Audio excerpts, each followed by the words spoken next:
नेपालीको छोरा हो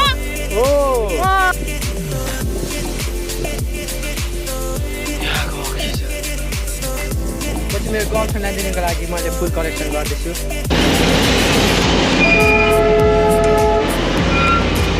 खरसाङको चटपटे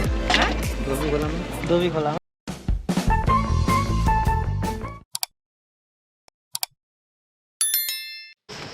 यो guys once again welcome back to my channel so आज चाहिँ डे 3 रहेको छ होइन हाम्रो सिलगढीमा सो हाम्रो आजको प्लान चाहिँ कोर्सेङ जानेको प्लान रहेको छ so Susan is already here र दुईजना चाहिँ पछाडि आउँदैछ होइन सो हामी चारजनाको यात्रा चाहिँ आज कोर्सेङसम्मको हुनेछ एकदम रमाइलो भ्यू छ भनेको छ सायद होइन हेरौँ के कसो छ त्यहाँ गएर चाहिँ तपाईँहरूलाई म दामीको भ्यूहरू देखाउँछु है त कोर्सेङ अहिले चाहिँ हामी यहाँको टोटो चढिसकेको छौँ सफारी चढिसकेको छौँ होइन सो दुईजना पनि आइसकेको छ अनि अब हामी चारजनाको यात्रा चाहिँ कोर्सेङसम्म अहिले हामी चाहिँ गाडीमा दादाहरूलाई उल्टै आउने व्यवस्था के अरे अवस्था भइरहेछ अर्को यहाँ चेप्टिरहेछ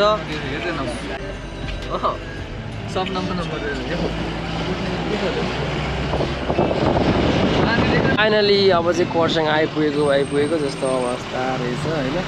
त्यहाँबाट तपाईँहरूले चाहिँ भ्यूहरू देख्न सक्नुहुन्छ वा कस्तो दामी यस्तो पाहाडमा पनि कस्तो दामी बाटो तर यहाँ बमिटाउला जस्तो भइसक्यो उता अर्को चलाकै होइन अर्को एउटा गाह्रो छ अर्को चाहिँ एउटा खबर घुमाउरो बाटोमा यस्तो छ एउटा यहाँ घाइते यी मात्रै एकदम जल्दो बल्दो खाएको डरो राँगा राँगा अनि हामी फाइनली कोर्सेङ आएको अवस्था र यहाँ चोक रहेछ यहाँ चाहिँ होइन रेलको पट्टी यही रोडमै रहेछ है पट्टी पनि यहाँबाट कहाँ जाने हो अब हामी कति बजी आउँछखेरि यहाँको लाइट्सहरू तपाईँहरू यो ट्रेन स्टेसन हो कतिखेर आउँछ ट्रेन यसो थाहा हुँदैन यहाँ कल गर मेसेज गर त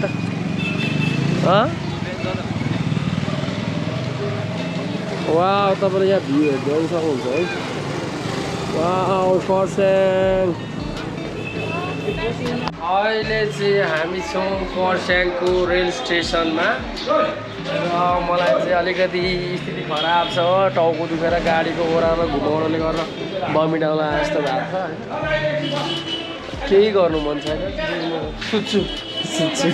घुम्न आएको मान्छे सुत्दिनु पोस्ट देऊ त फोटो खिचिदिन्छु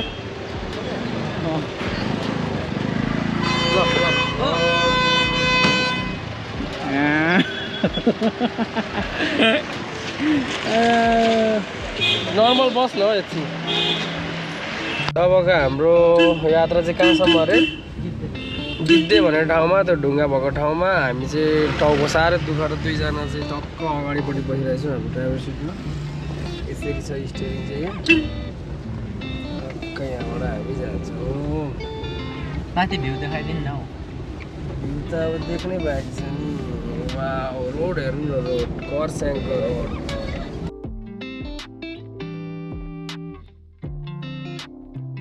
अहिले चाहिँ हामी गाडी रोकाएर यहाँ बसिरहेको छौँ गिद्धे भन्ने ठाउँ जान्छौँ यहाँबाट होइन यहाँ बाटो छ ओइ के भयो तँलाई चाहिँ भएन चाहिँ सुरु हामीले भ्यू चढ्नु अमिलोतिर चढ पऱ्यो बनाइदिनु त्यसले भाइ साहब नेपाली बुझ्छ नि होइन बुझ्छ नेपाली पिरो नबनाइदिनु है पिरो नबनाइदिनु बाटो हेर्नुहोस् न हौ कस्तो यहाँ त भेडा कस्तो वेदर रहेछ यो हेर्नु घाइतेलाई घाइते बनायो तिमीले खाना यो छ यस्तो छ दुःखहरू कोर्सेङको चटपटे दोबी खोलामा पानी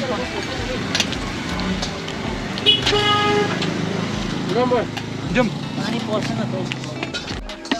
मलाई यस्तो नि मनपर्छ त खाँदैन पनि हो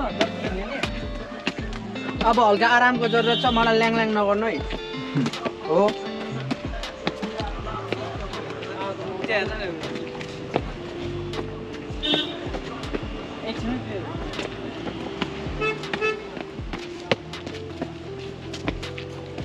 यो बादल उडेको हेर्नु नि हौ बादल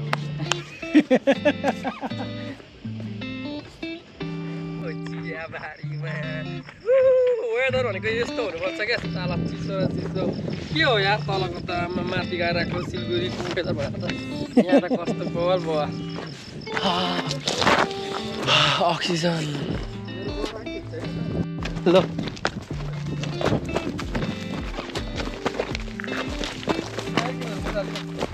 प्यार से दे रहे रख लो यता यता जाऊ केही त देखिन्न के गर्नु जाने जाउँ न जाने ढुङ्गा हो जाँदा जाँदा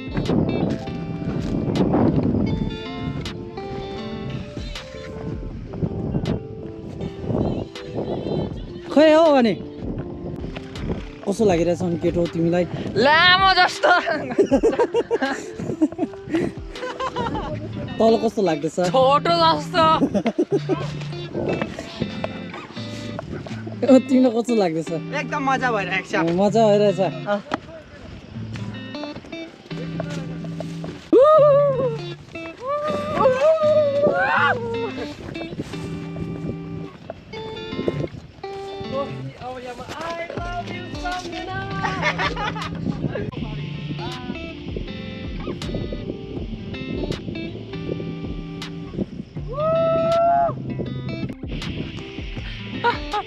अनि यहाँ आएर तपाईँलाई कस्तो लाग्दैछ यहाँ आएर त यस्तो रमाइलो मलाई स्वर्ग हेभन जस्तो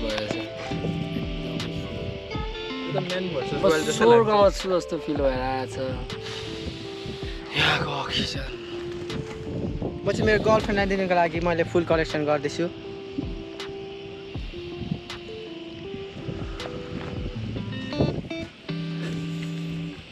नाटक गर्छ के गरेछस्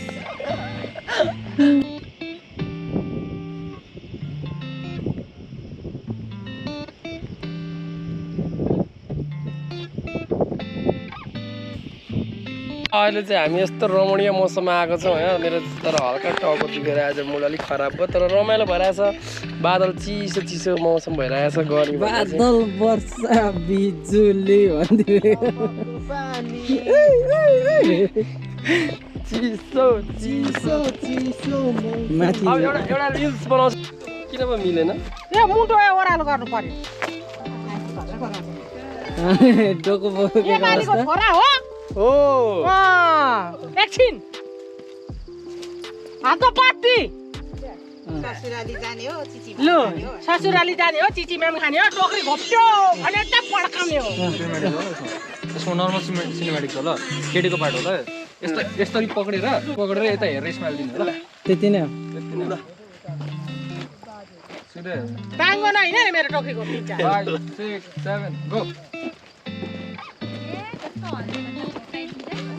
बस सक्यो यति नै होला खत्तम कतै यस्तो पनि तान्नु पर्छ नि त केटीको त यस्तो हुन्छ उ छैन त यस्तो लाटाहरू लु टोकरी हल्लाउनु लाएर उद्धुम गरिसके सङ्गीता ल हुन्छ नि धन्यवाद धन्यवाद ल खै बाई बाई गर्दैन हाते लु बाई बाई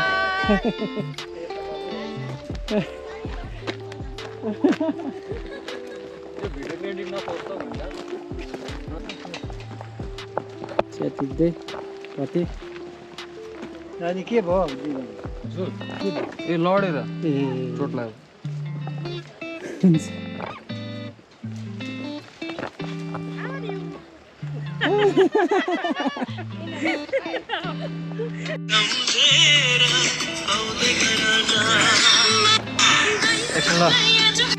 अनि हाम्रो बाजे चाहिँ के गर्दै बस्नुभयो के गर्दै बस्नुभयो यहाँ चाहिँ यहाँ चाहिँ हजुर यहाँ 30 वर्ष भयो हजुर 30 वर्ष भयो ए तपाईँ चाहिँ के हेर्नु हुने के हो तपाईँको चाहिँ काम मेरो नाम सन्तोष भुजेल ए सन्तोष भुजेल 20 साल भयो तपाईँ यहाँ बस्नुभएको 20 साल भयो यहाँ तपाईँ घरबार यहीँ होला तपाईँको डल्लै यही पल्लो यस्तो गतिमा ननिकाल न त्यही त आन्टीहरू हेर कस्तो छ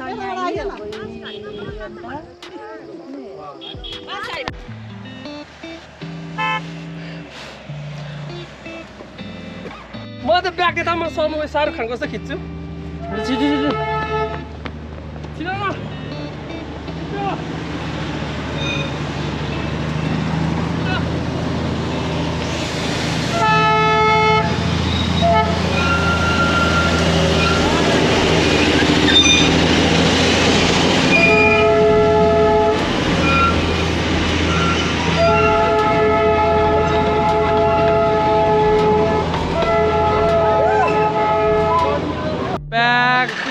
टु कर्सियङ अगेन अनि अब चाहिँ हामी अहिले यो खाना खाने ठाउँमा छौँ होइन यहाँ अमरजित भन्ने होटलमा चाहिँ राम्रो खाना पाउँछ अरे हेरौँ के कसो छ व्यवस्थाहरू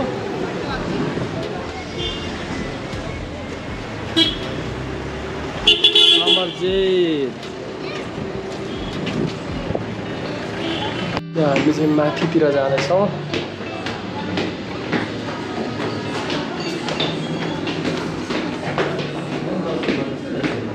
top floor. Whoa, Cafe Kurseong diaries. Oh my god, on the top.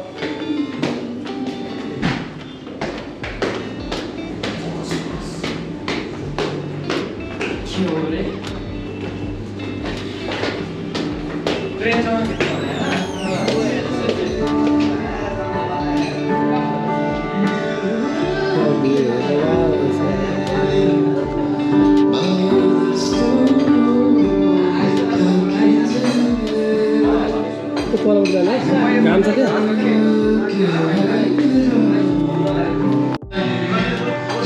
सादा भात खोज्नु आएको छैन के खवाइदियो खोज्दा खोज्दा भइसकेछ के भन्नु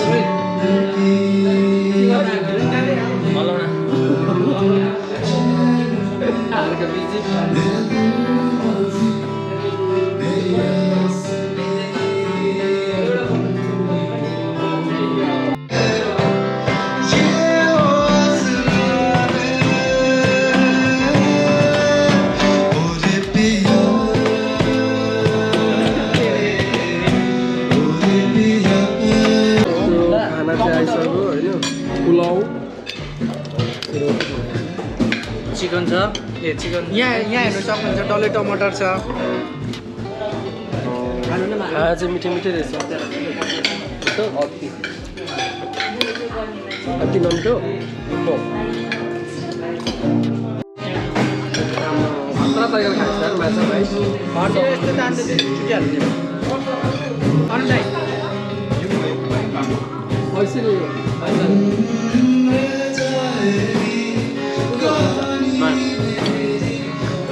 फुल ए होइन एउटा भाडा खाना खाइ नसकेर चाहिँ हामीले यसमा प्याकिङ गरेर लगाएको छौँ टेक अवे होइन सो फुड वेस्ट गर्नु हुँदैन नि त होइन सो अब हामी खाइसक्यौँ अब खाएर चाहिँ हामी ब्याक टु सिलगढी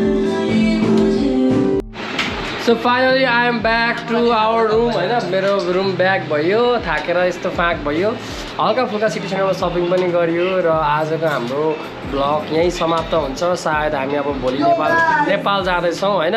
सो यहाँसम्म भिडियो हेरिदिनु भयो thank you so much for watching my video अनि लाइक कमेन्ट सेयर गर्नु नबिर्सिनु होला सब्स्क्राइब गरिदिनु होला हाम्रो यस सब्स्क्राइब गर्नु भएको छ भने सब्स्क्राइब पनि गर्नु होला